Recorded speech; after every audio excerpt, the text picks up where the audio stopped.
Bayangkan, seekor makhluk melata tanpa kaki, bergerak senyap di antara semak gelap, lidahnya menjulur cepat, matanya dingin tanpa belas kasihan. Sekali gigit, nyawa bisa melayang dalam hitungan menit. Tapi pernahkah kamu bertanya, kenapa ular bisa beracun? Dari mana racun mematikan itu berasal? Apakah sejak awal ular memang diciptakan sebagai pembunuh diam-diam? Ataukah racun itu lahir dari perjuangan panjang untuk bertahan hidup? Inilah asal-usul kenapa ular menjadi salah satu hewan paling ditakuti di dunia. Jutaan tahun yang lalu, nenek moyang ular bukanlah makhluk seperti yang kita kenal sekarang. Mereka diyakini berasal dari reptil berkaki, mirip kadal purba, yang hidup sekitar 100 hingga 150 juta tahun lalu. Para ilmuwan percaya bahwa perubahan lingkungan memaksa sebagian reptil ini beradaptasi untuk hidup di bawah tanah atau di semak yang rapat. Kaki yang dulu berguna justru menjadi hambatan. Sedikit demi sedikit, tubuh mereka berubah. Kaki mengecil, lalu menghilang. Tubuh memanjang menjadi lebih lentur, memungkinkan mereka menyelinap ke celah sempit dan mengejar mangsa tanpa suara. Mereka menjadi pemburu senyap, tapi ada satu masalah besar. Tanpa kaki dan tanpa cakar tajam, bagaimana mereka bisa melumpuhkan mangsa? Disinilah evolusi bekerja dengan cara yang mengerikan. Beberapa spesies ular purba mulai mengembangkan kelenjar khusus di mulut mereka. Awalnya cairan itu hanyalah air liur biasa yang membantu menangkap mangsa. Namun seiring jutaan tahun, cairan ini berubah. Protein-protein tertentu berkembang menjadi zat yang bisa melemahkan tubuh mangsa, menghentikan pergerakan, bahkan merusak jaringan dari dalam. Air liur itu berubah menjadi racun. Racun memberi keuntungan besar. Seekor ular kecil tak perlu bertarung keras dengan mangsanya. Cukup satu gigitan, lalu menunggu. Mangsa akan melemah, lumpuh, atau mati perlahan. Ini membuat ular menjadi predator yang sangat efisien.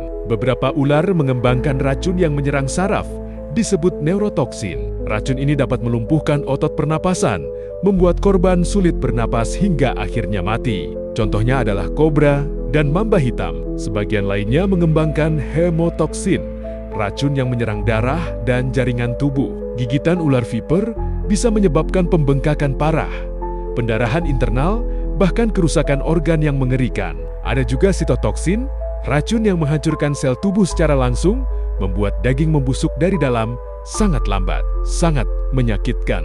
Namun menariknya, tidak semua ular berbisa mematikan bagi manusia. Dari ribuan spesies ular di dunia, hanya sebagian kecil yang benar-benar berbahaya. Banyak ular menggunakan racun hanya untuk berburu hewan kecil seperti tikus, katak, burung, atau kadal. Bagi ular, racun bukan alat balas dendam. Itu adalah alat bertahan hidup. Ular tidak menggigit manusia karena haus darah.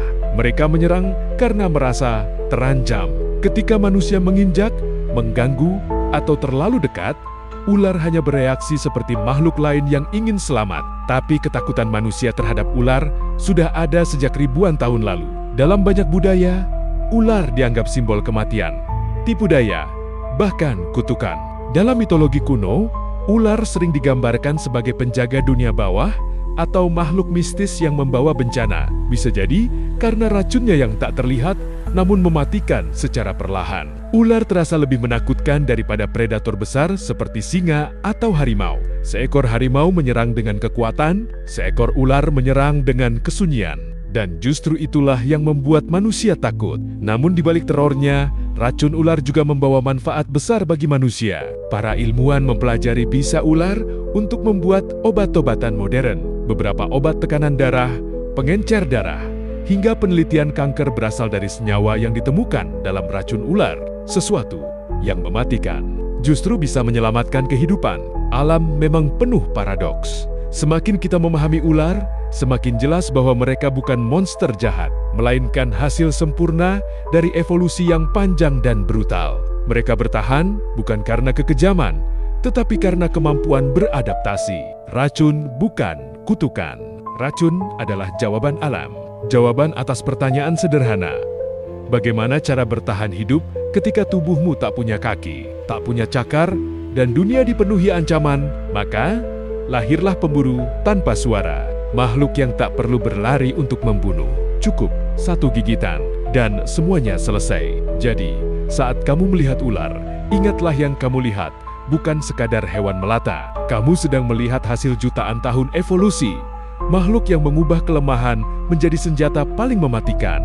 Dan mungkin itulah alasan sebenarnya kenapa ular selalu membuat manusia merinding. Karena jauh di dalam naluri kita tahu beberapa ancaman paling berbahaya datang tanpa suara.